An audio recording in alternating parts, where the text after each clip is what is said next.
Welcome, everyone, and thank you for joining us tonight. Longford Construction is presenting their proposal at 4447 North Hazel. To start the meeting, Kylie from my office will go over the technology and how our question and answer session will work. And after the presentation, we will go right to questions. So Kylie, take it away. Thank you, Alderman Cappleman. Hello, everyone. As I said before, just please do note that this meeting is being recorded. If you would like to not have your video on during the recording, there is a bottom in the left-hand portion of your screen that says Stop Video. You can click that and it will turn your camera off. Please do note that you are automatically muted when you join the meeting. We ask that you do stay on mute to prevent any background noise. And then do note as well that the chat function will be off during the presentation, but towards the end of the presentation, we will turn the chat function back on. That is how we will take questions for the question and answer session. To keep things going smoothly, if you can type your questions into the chat box, and there's a chat icon button at the bottom of the screen, you can type in a question and click enter. I will read those questions off in the order that they were presented. In order to hopefully hear from everyone, we ask that since we are reading the questions in order, if you could submit questions and then leave a few minutes so that others could also participate, that would be greatly appreciated. And then just so you all know, if you have any other tech questions or things like that, once we turn the chat function on, if there's any issues, you can chat Kylie Roshinsky, 46 Ward Office, and I'll be happy to help you. And with that, I will pass it over to the presenters.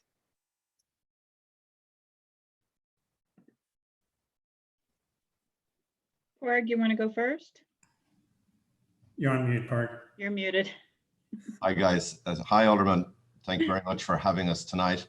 Sure. My name is Porg Connolly from Longford Construction. My brother and I are principals at Longford Construction, and we've been building around Chicago for the last 15, 16 years. The Hazel property is a church. It became vacant when we bought it back in September. The congregation that was there, which is the Assyrian Orthodox Church, found that their numbers were dwindling and have moved out to where most of their congregation is now living, or where there's a bigger congregation in Niles. And that's where they're situating themselves now. And we ended up buying the church. They didn't want to reinvest in the property, and we bought it. The property does have a lot of violations on it, and we're working with the city to just maintain the issues there while we get through this process. So we're proposing to demolish the church and build 32 apartments over 5 stories.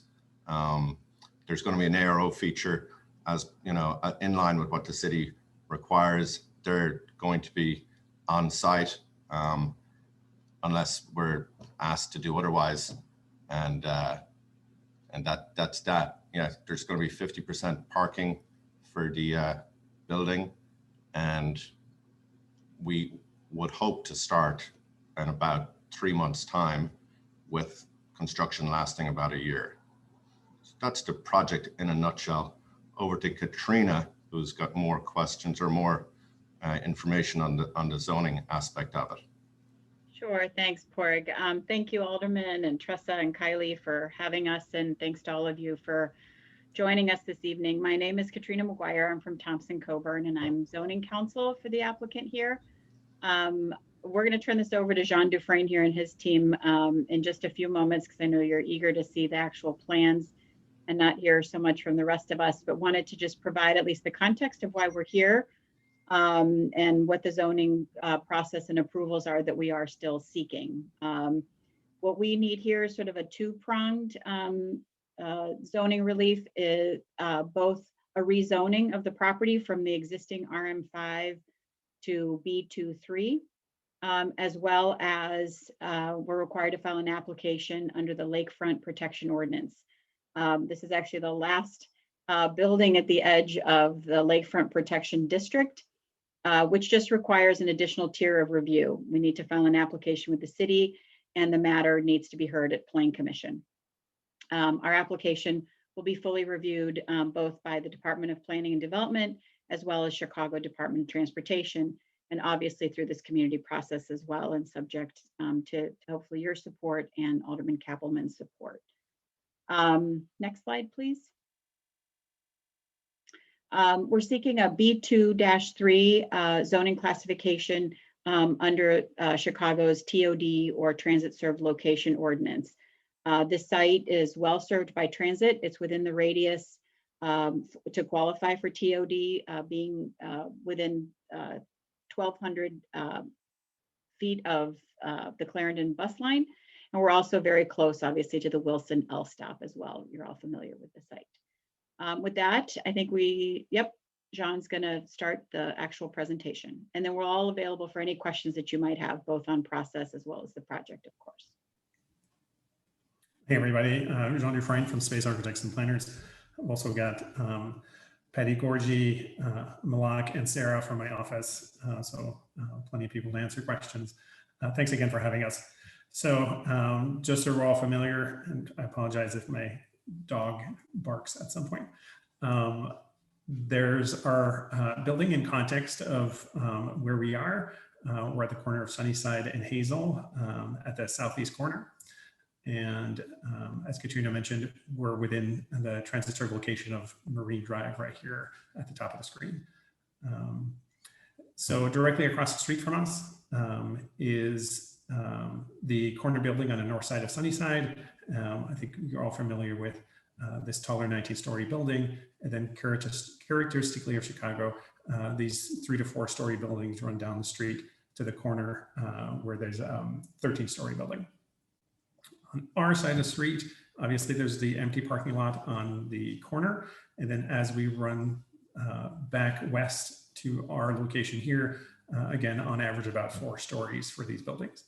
The greater majority of them being courtyard buildings, so they run from front property line all the way to the alley property line. And here's our building in context, just to give you an idea of what we're proposing. So here's our 5-story building. You can see it in relationship with the neighbors here, both on Hazel and on Sunnyside.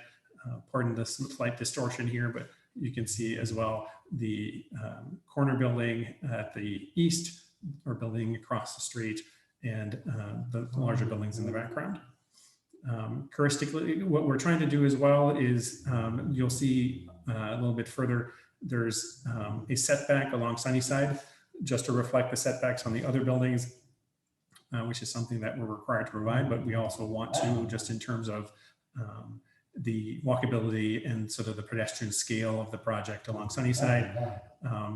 And we have a entry that we added here just for context, but the general entry of the building will be here on Hazel. Every unit will have outdoor space. So we have balconies here on Sunnyside. We have recessed balconies on the Hazel elevation. The ground floor will be stone, and the upper floors will be brick, again, in keeping with sort of that red brick, which is very characteristic of Chicago. This is our Hazel elevation. So again, you can see the main entry, 4455 will likely be our address. The city will dictate what the actual number that we get is. This bottom section, like I said, is stone. The section that you see back here is in part, and you'll see on the plans, a loading area, as well as indoor there's an indoor trash room, there's utilities here as well. And on the corner where the larger windows are, which I think make for a nice sort of pedestrian experience, will be a fitness room and amenity for the building. And again, you can see the balconies on Hazel, some balconies that look onto the south side, and then those balconies that are on Sunnyside. This is our Sunnyside elevation.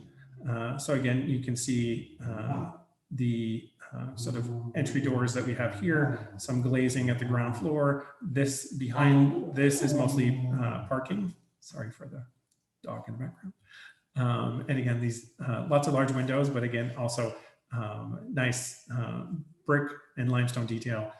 We have some metal paneling and in general sort of bronze black windows throughout. Here's our floor plan. So in a sense of what we're asking for, we're proposing a B23 transit served location. Our FAR, which is a multiplier that zoning allows the building to be a factor times the site area. So in our case, under a B23, we'd be granted 3.5. We're only seeking 3.25. We're not looking to make this building giant. We could essentially also go all the way up to 4.0, depending on our providing on-site affordable units. So we're actually proposing 3 affordable units. We're proposing to have them all on site, which the city would then grant us 4.0. Again, we're just seeking 3.25. We're proposing 32 units, 4 studios, 16 1-bedroom, 1-baths, 4 2-bedroom, 2-baths, plus den, and then 8, I'm sorry, this distinction is due to, you'll see in terms of layouts. I'll explain what those differences are, but it's so the configuration of the bedrooms themselves. We're proposing 50% parking reduction, an on-site loading area, and 32 bike parking spaces. And this 54-foot 10.5 is the building height that we're seeking for the building. So I'll walk you through the floor plan. So Sunnyside is on the left, Hazel at the bottom. The main entry being here, we'd have mail on one side, water service and pumps on the other. A nice generous lobby. So if you're waiting for a ride, or if you're waiting for friends, or you're coming in, you can do that. Stair up, elevator to the building. If you head south, you'll get to the refuse area, which everything will be contained within the building. And then the loading area, which is accessed off the alley. To the north is the fitness room. You're all hearing that, aren't you? My apologies, the fun of being alone with the dog at home. There's the door on Sunnyside. We have green space at the front, and you can see the indoor parking for the 16 cars. In the back corner is the electrical room. That's where the electrical service for the building comes in. Typically best to provide that off the alley. And then the second means of egress stair, and we have a 5-foot setback along the east elevation so that we have a path of egress, and it's a requirement in terms of keeping ourselves off the property line so we're not abutting the neighbor, which actually does go all the way to the property line, but we will not. The back of the building is set back about 2 feet off the alley. That allows this area here in the alley to have better in and out for cars, as well as for the loading. Currently, the church itself lines up perfectly with the property line. So if you were to walk by there, imagine the wall being 2 feet further over. That actually provides an alley that's a little bit wider, a little bit more generous to drive by, especially since there's power lines sitting in the alley on the south side of the alley. My next slide is the typical floor plan. So there's 4 floors like this. The white is stairs, elevator, and common hallway. You see the numbers of the units. So they're color coded with the legend on the left. So the orange unit is a 2-bed, 1-bath. So 1 2-bedrooms, bathroom here, and then living space and a balcony here. Unit number 2, as well as unit number 7, are 1-bedroom, 1-bathroom. One faces north, one faces south. The bedroom also has windows onto Hazel. In the yellow units, they're also 1-bedroom, 1-bath. The BL stands for borrowed light. So the idea here is this bedroom borrows light from the living space. So it's a little bit smaller of a unit, but has a nice generous living space and outdoor space as well. And then we have 2-bed, 2-bath units in the east side, both on the north and south. And you can see the information of the units here. So common hallway, bathroom, and then an ensuite condition for the primary bedroom, and then nice generous living space in the front, again, with each having outdoor space. And then this is just an idea of materials that we're looking at. So in terms of brick pattern and brick color, limestone for the accent on the building, and then the windows and the metal paneling would be in this color family. And then this is sort of the aesthetic idea of what we're looking for the railing. So here's our building. So here's sort of these metal accents that I was talking about, that mesh railing, and then the limestone detailing, the limestone here, as well as that red brick that makes up the body of the building. And that's it. Great, thank you. So as I said before, for anyone that would like to ask a question, please click the chat box by clicking on the chat bubble towards the bottom of the screen. You can type out a question and submit it, and then we will go through them in order that they're submitted. Okay. The first question is stated for the developer. Can you please state what the maximum square footage and the number of units under the existing and proposed zoning? Okay, I know that the max number of units under the existing zoning is 25, and the square footage is just over 20,000 square feet. Actually, the zoning that we're seeking could arguably permit up to 36 units, and we're proposing 32 here. And just on that note, with the 25 units going up to 32, with the 25 units, we don't have to do any ARO. With the 32 units, we'll be providing 3 ARO units. And then this question is for the alderman. The question is, I thought that the transit-oriented developments had to be on a commercial street. What do you think about a business zoning in a completely residential area? I believe TOD is appropriate in this area. If it's not, the Department of Planning and Development would make that very clear. Is Tressa Fear, is she on this call? Yes. Tressa, you're the expert. We have others, particularly on corners of streets that that have B designations. A lot of folks are asking for the B designation because of the transit served location, and many folks are desiring to not have as many cars. So that's not uncommon, and it's becoming even more common throughout the city. But B is mixed use. It's not necessarily business or commercial. And the B2-3 aspect is a non-commercial. It allows for residential throughout. That's correct. Yes, the B2 designation does not allow for, or allows for residential on the first floor, which is another reason why people are looking to that in residential areas. Kylie, go ahead. Next question, can you provide some information on anticipated price points? What floor plan will the affordable units be? So I've got that information here. So the 2-bedroom, 2 baths, according to the ARO and people at the city, will be about $1,200. The 1-bedrooms will be about $800. And the city, as far as which units end up the affordable units, the city has requirements in place to ensure that the affordable units are sort of equitably distributed throughout the building, both from the standpoint of location as well as size of units. So we would have to submit our floor plans to the city, and then we would work with them on identifying the units that would be appropriate. But the developer can't just pick 3 of the smallest units or everything on the ground floor or the back units or anything like that. They have to be evenly distributed based on the unit mix within the building. So we would anticipate that there would be, a 2-bedroom in the affordable unit mix as well, along with 1s. And then I see a question here. The market rents would be for the 2 bedrooms, $2,400, and the 1 bedroom is $1,600, and the studios maybe $1,200.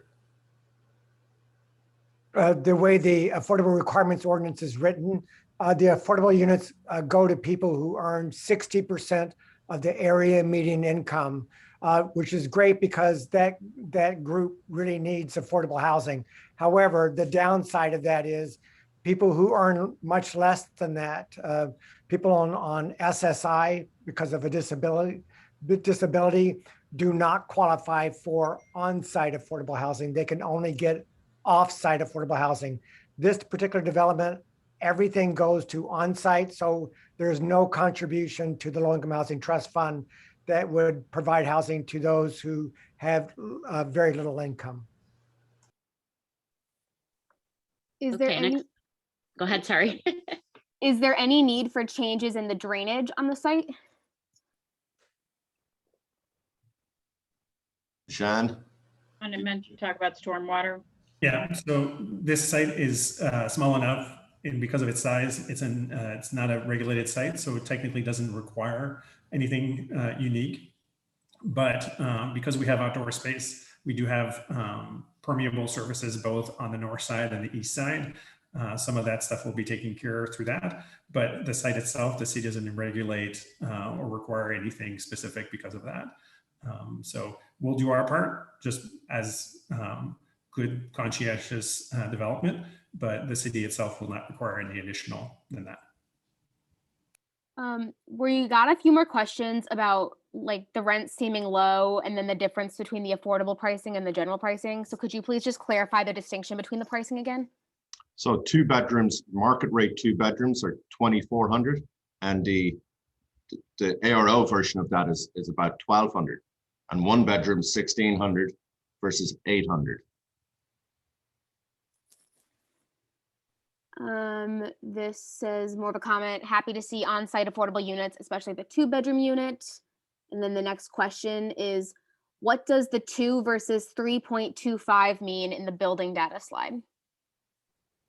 Let me change that up and get back to her. So 2.0 and 3.25. So the city has something that's called the floor area ratio. So what, in terms of how big a building can be in the city of Chicago, the zoning classification, so in this case, RM5, allows you to build 2 times the square footage of your building, of your site area. So if you had a 1,000 square foot site, you can build a 2,000 square foot building.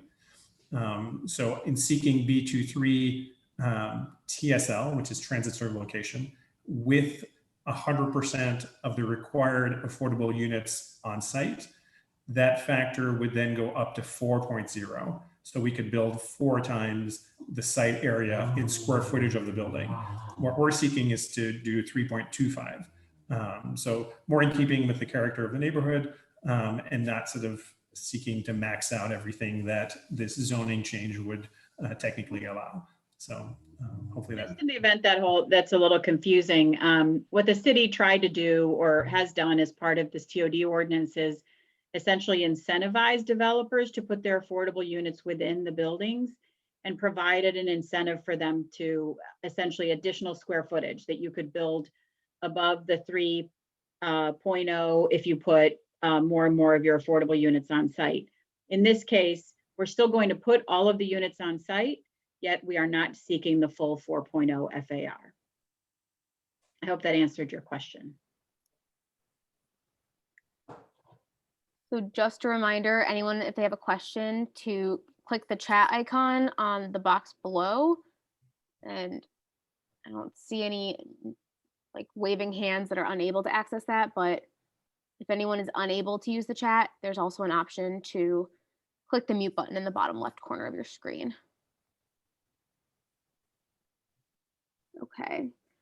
Are there any plans for outreach to nearby residents regarding the destruction caused by the construction? I can answer that. I mean, the 46th Ward has a process so that anytime there's construction, the nearby residents have access to a 24/7 hour cell phone from the developer. And so people can access that if they have any issues. They can always contact our office and we'll address that in less than 24 hours. How is the borrowed light able to reach the bedroom? Is it a glass pane, open air? If it is open air, that is typically called a loft, correct?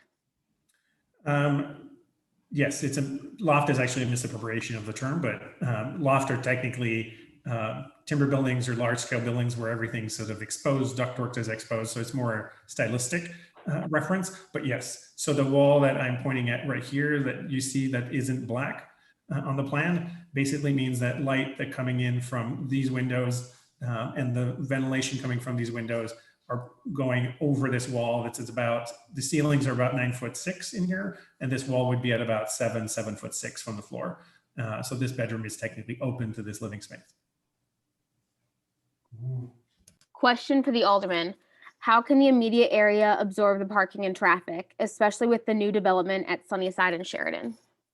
The 46th ward is unusual in that we have such a high rate of people who choose not to own cars.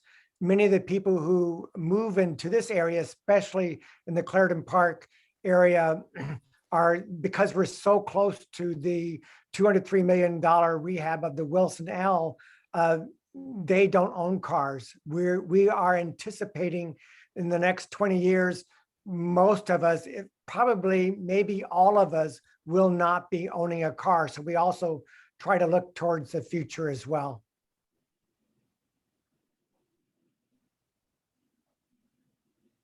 If there are any other questions, please type them in the chat box. If you're having any trouble with the chat box, you can also click the mute and the unmute button in the bottom left corner. Next question. I live in a 7-unit condo building nearby, and only 2 of the units own cars, and we are very highly transit served. That was, oh, and then the next one, is there a common outdoor area? Well, each apartment has its own outdoor space. So no, there isn't a common outdoor area besides the setback on the front of the building on Sunnyside. And then the other common space the building has is the exercise room on the ground floor. Yeah, so there'll be nothing going up to the roof, short of a stair for like a very short sort of doghouse, the stair for servicing of the equipment that will be on the roof. That way there's no sort of rooftop deck or any elements like that. We felt it better be being served by private outdoor spaces within each unit.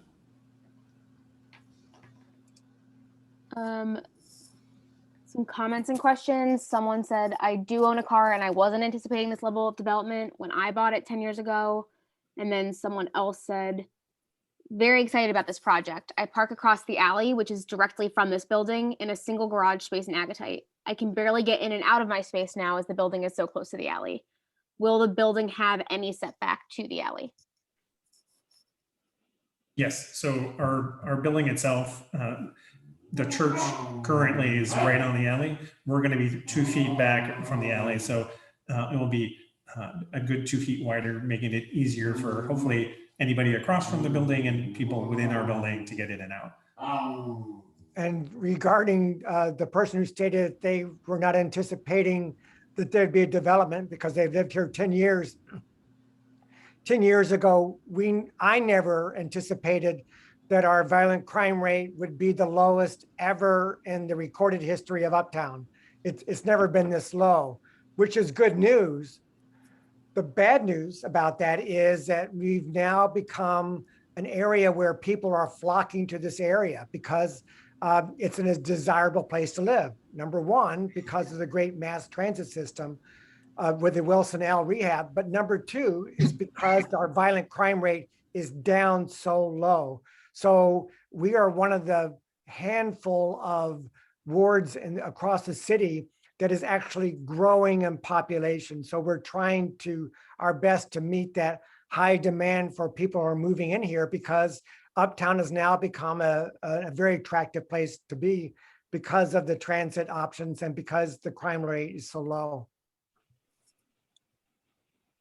Next question. I know that there is a tall building across the street, and I know that 5 stories makes more money than 4. But with all of the east block of Hazel and all of the south block of Sunnyside being 4 stories, does this fit in? We think so. We wouldn't have proposed something otherwise. We as a firm just try to be conscientious of the neighborhoods that we design for. So it's not that much taller than the neighborhood, but being on a corner, it has an opportunity to be a little bit taller and not sort of distract from the rest. Yes, we do have a very, very tall building across the street. There's also other conditions within the neighborhood, especially this immediate block that has similar exceptions. There's 841 West Windsor, that's a 6-story building. There's 908 West Windsor, that's a 5-story, 4544 North Hazel, that's a 5. And obviously we have so that the end of the block that range anywhere from sort of 26 stories to 13 to 25. So contextually, we're not that far off for the general area with our 5-story request. I can't help but notice that the developer will make 3 units affordable in exchange for a change in zoning, which would then allow them to build an additional level. Why not just build to the current zoning level and call it done? I can answer a little bit of that. The advantage of not doing an upzone is that there's no need to have any input from the community, and for the developer, they can build as of right. And that's what's happening at Sunnyside and Sheridan. But the disadvantage to not having an upzone is we don't get to have affordable housing. And the city of Chicago is 120,000 units short of affordable housing. So when we do have upzones, because there's a 10% set aside, it allows us to get more desperately needed affordable housing in the city.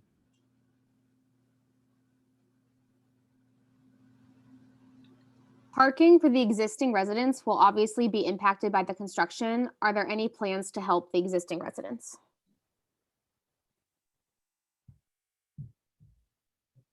We don't have any plans to parking.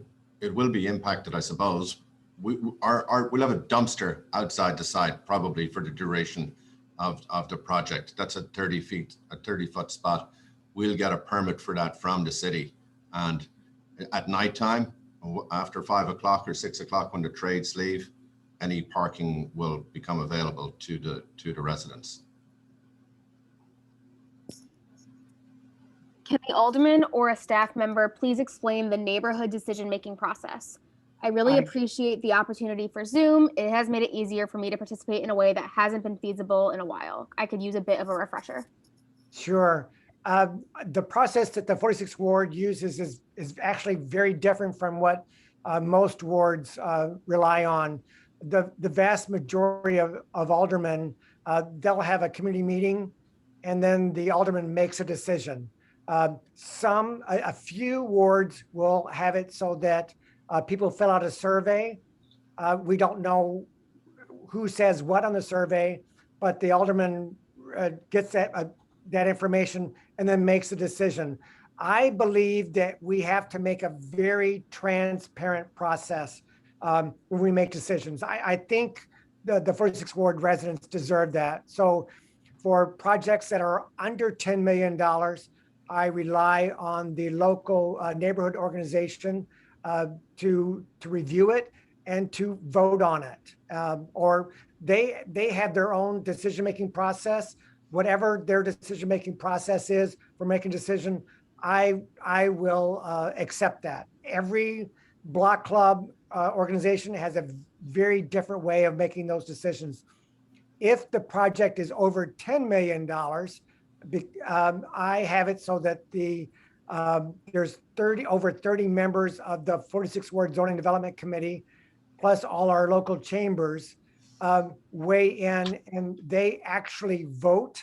Those votes are recorded, and those votes guide me on whether or not to have this information go either to the Plan Commission and to the zoning committee for the city.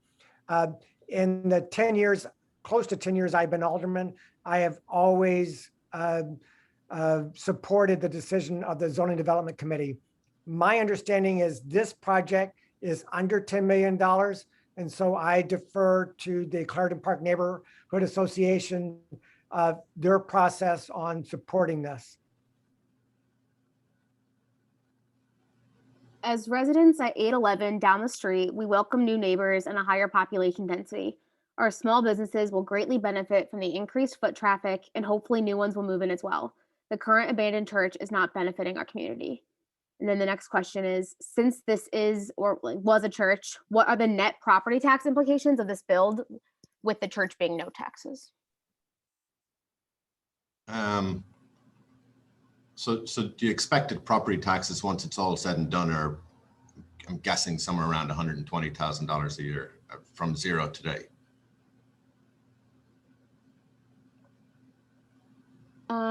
They're now asking if someone from the block club is on the call that could explain the process and whether this will be counting as the Clarendon Park Neighbors meeting or if there's a separate process along with this. Yeah, so that would be, I guess, me. We're not a very organized block club. We don't have a formal board currently. Me and a couple of other neighborhood residents have kind of kept the Facebook page going. And so I would invite everyone on here, if you're not a part of the Facebook page, to like it, and please send us a message so we can get you on the email list and help reinvigorate our block club.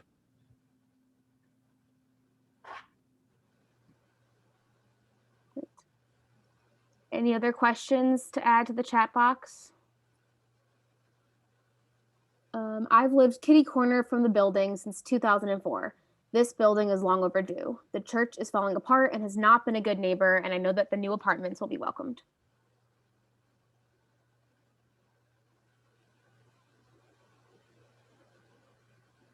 Anyone else through the chat box, or if you're having issues, if you want to unmute?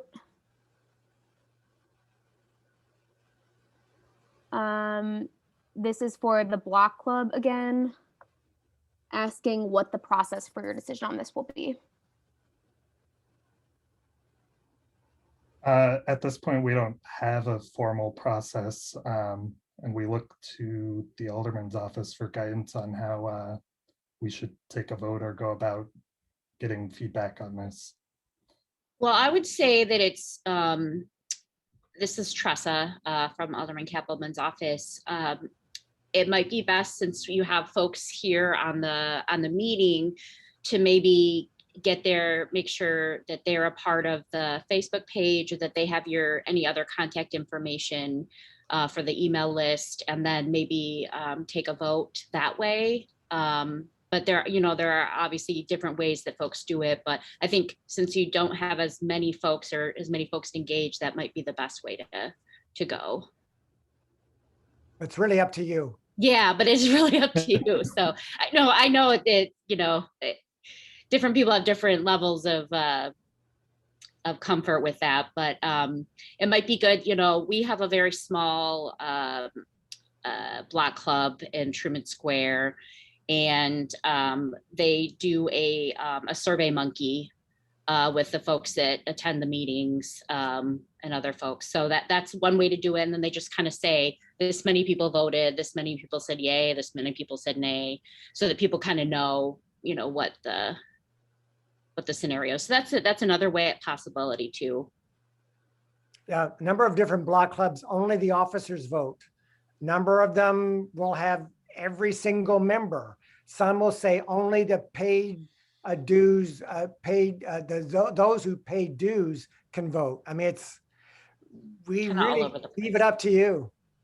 Yeah, but it's I'm sorry to unmute, but I guess I'm confused about how you can defer alderman to a group that doesn't actually have any sort of bylaws or decision-making process.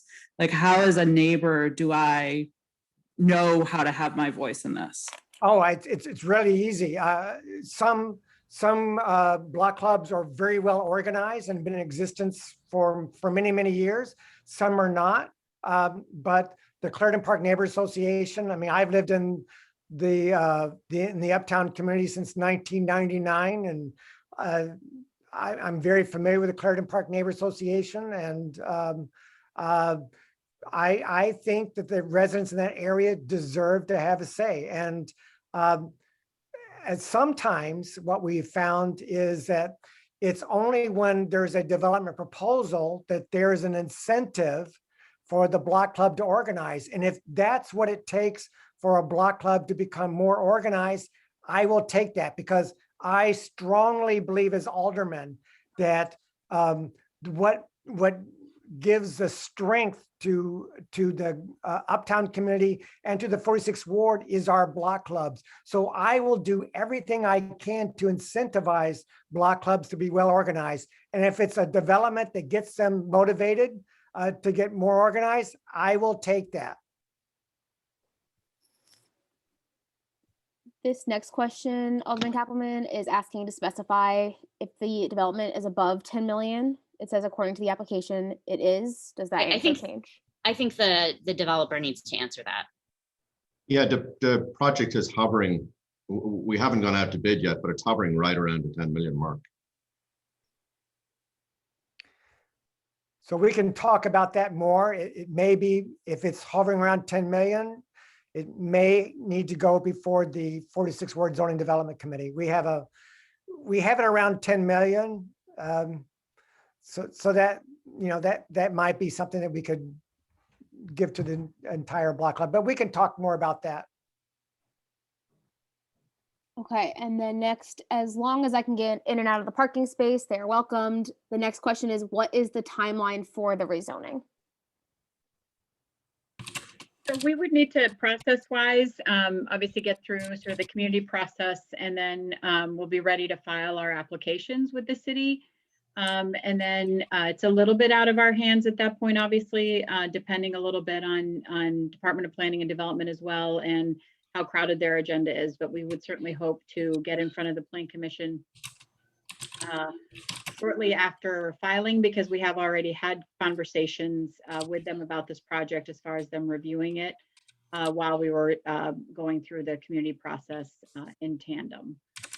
And then after that, first we would actually have to go to the rezoning process and then to Plan Commission. So we would hope that that would be completed in a few months' time.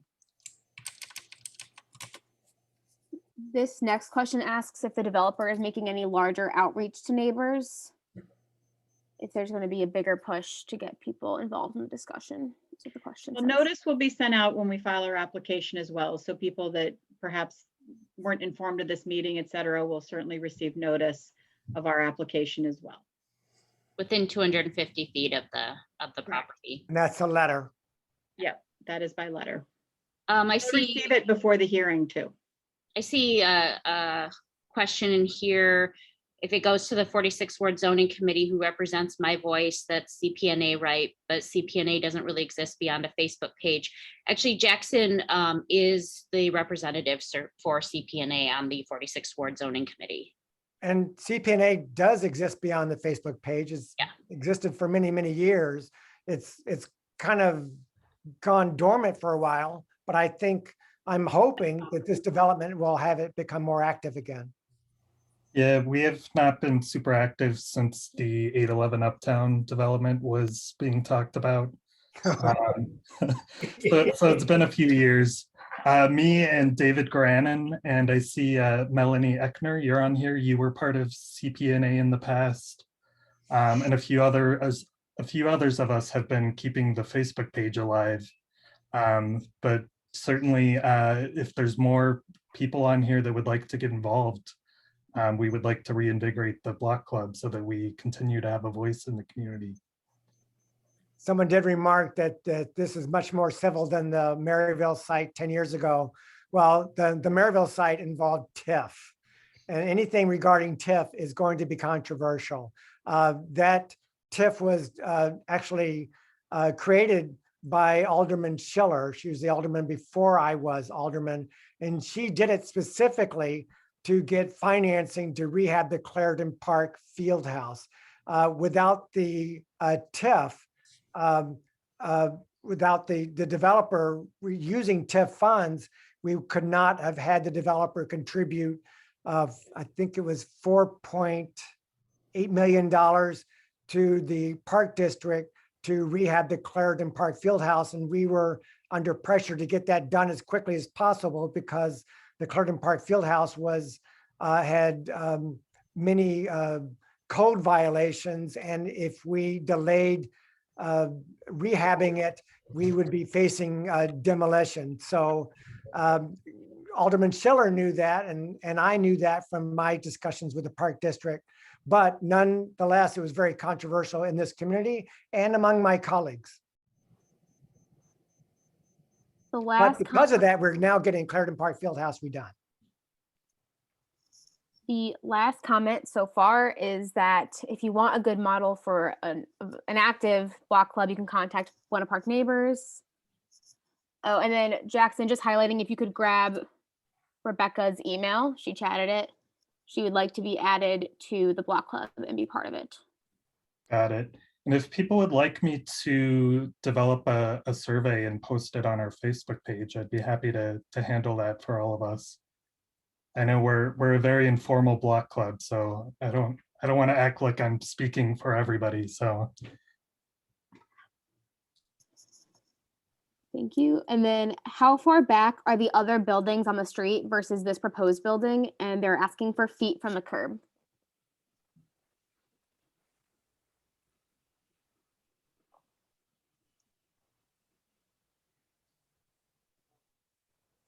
We're about 9 foot back, 10 to 9 feet back from, which is exactly the setback of our adjoining property. The balconies themselves project within that, but at the ground floor, and the masonry face of the building is in the same plane as 90% of the buildings on our side of the street. And then you're also set back on the east side, is that correct, from the lot Correct. line? We're set back 5 feet on the east side, or the adjoining property goes all the way to the property line at the very back, but we're keeping ourselves 5 feet from the property line. It's both a required setback for us as well as a means of egress. So once the stair discharges into that side yard, you can run to the street or run to the alley. And then as far as from the curb itself, I'd say we're about 20 feet or so from the curb, at least on the sunny side. Well, actually on both, or no, just the sunny side.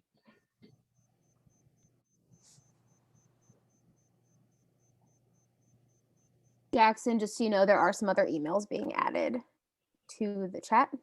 Awesome. Thank That's you. great. Great. And then that was the last question that we had. Are there any other questions, or anyone who isn't able to type that would like to use their microphone?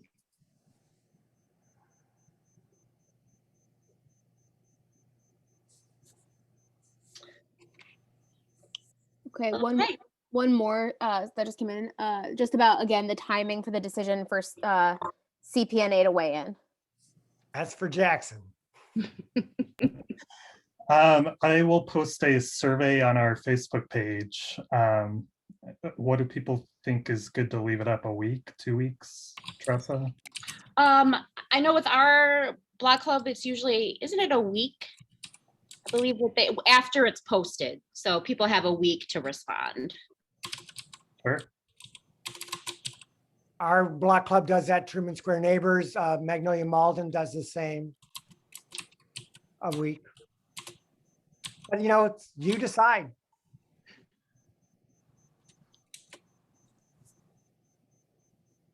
Great. And Jackson, there's a few more emails that were dropped in. And we'll also add our office email if anyone wants to make sure. We will make sure to send any emails Jackson's way if you would like to be added. Yeah. Yep, that's great. And then the last question is, what happens if CPNA does not approve, or if they do approve? So what happens after the CPNA decision? So one of the things that we need to work out is what is the value of this project? If it's around $10 million, it needs to go before the 46 Ward Zoning Development Committee. And the 46 Ward Zoning Development Committee, they also review the project. They will negotiate, make some changes possibly, and then they will vote on it. And my 10 years as alderman, 10 years, I have always supported the vote of the 46 Ward Zoning and Development Committee. If it's less than 10 million and then they don't support it, then the alderman would likely not support the zoning change. And if they do support it, then the alderman would likely support the zoning change.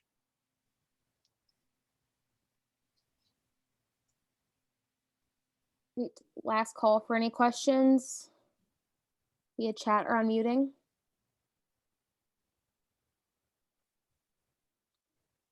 Okay, Alderman Cappleman, I think that was the last question. All right. Thank you so much. You may have some more questions. If you do, please don't hesitate to contact us. Tress, I'm going to ask you, should we do the Ward 46 or should we have the directly to you? Yep, Kylie's got it in the chat, so that's good. Yeah. So any questions, just go directly to ward46@citychicago.org. Then we'll direct the question either to Jackson or to the developer, or, you know, or Tressa and I will handle it. Jackson, were you able to get all the emails and everything you need from the chat? Yes, and if anyone else needs to send theirs, they can message it to our Facebook page. Great. Is that it? Okay. This is refreshing. I can't tell you. I'm having a lot of questions about developments these days, and I'm used to meetings going 2, sometimes 3 hours. This is this is nice. Okay, on that note, I think we should say good night, and I hope everyone has a good evening. Thank you very much. Thank you, everybody. Thank We you, appreciate everybody. all the Appreciate the comments. time. Yeah. Thank you, everyone.